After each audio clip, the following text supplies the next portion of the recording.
Uma reportagem do jornal Folha de São Paulo apontou lacunas no trabalho da perícia no sistema que registra ligações de interfone do condomínio do presidente Jair Bolsonaro, no Rio de Janeiro. As declarações das promotoras sobre o caso ontem foram baseadas na perícia feita pelo próprio Ministério Público. Elas informaram que quem autorizou a entrada de Élcio Queiroz no condomínio foi o outro acusado de matar a vereadora Marielle Franco, Rony Lessa, e não o presidente Jair Bolsonaro, como tinha afirmado em 2 depoimentos o porteiro do condomínio. O Jornal Nacional mostrou na terça-feira que o depoimento do porteiro se chocava com a realidade, porque Jair Bolsonaro, então deputado federal, estava em Brasília naquele dia e registrou presença em 2 votações. A promotora Simone Sibilho informou que o áudio gravado no sistema de interfones do condomínio revela que a voz não era de Jair Bolsonaro. A prova técnica comprovou que é a voz de Rony Lessa que autoriza um dos executores a entrar no condomínio às 17h07 do dia 14/3/2018. Reportagem do jornal Folha de São Paulo de hoje ouviu especialistas e afirma que a perícia não analisou pontos importantes. A reportagem diz que as promotoras não perguntaram aos peritos se algum arquivo pode ter sido apagado ou renomeado.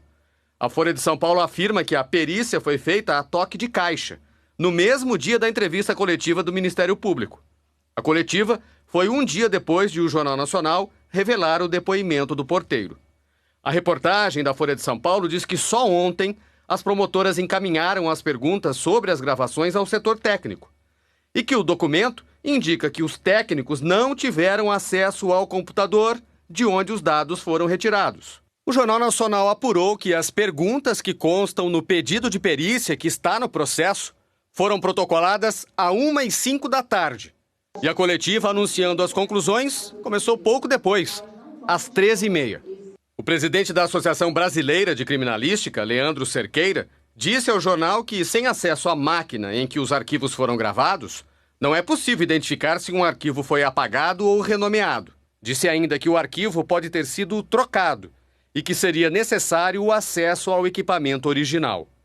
A Associação Nacional dos Peritos Criminais Federais afirmou ao jornal que é temerário o possível arquivamento de uma notícia de fato sem o devido exame pericial oficial, e que isso abre espaço para uma guerra de versões e opiniões distante dos fatos.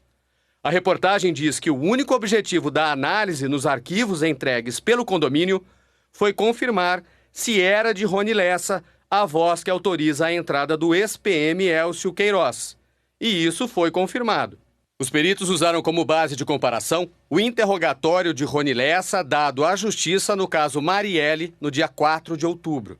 Segundo a Folha de São Paulo, o Ministério Público disse também não ser possível confirmar nem mesmo se a gravação registrada na portaria é do mesmo porteiro que prestou depoimento. O Jornal Nacional também teve acesso ao processo e também fez perguntas sobre a perícia. O Ministério Público não explicou por que não comparou a voz do porteiro com o áudio, já que o depoimento dele foi gravado pela polícia.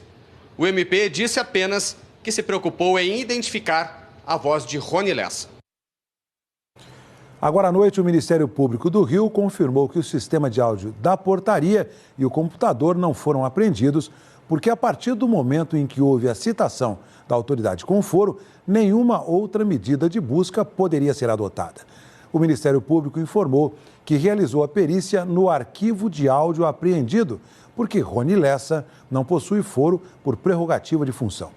O Ministério Público foi questionado sobre como os peritos conseguiram responder às perguntas das promotoras em menos de 3 horas, já que havia 3 meses de conversas gravadas. O MP se limitou a responder que essas informações estão no processo.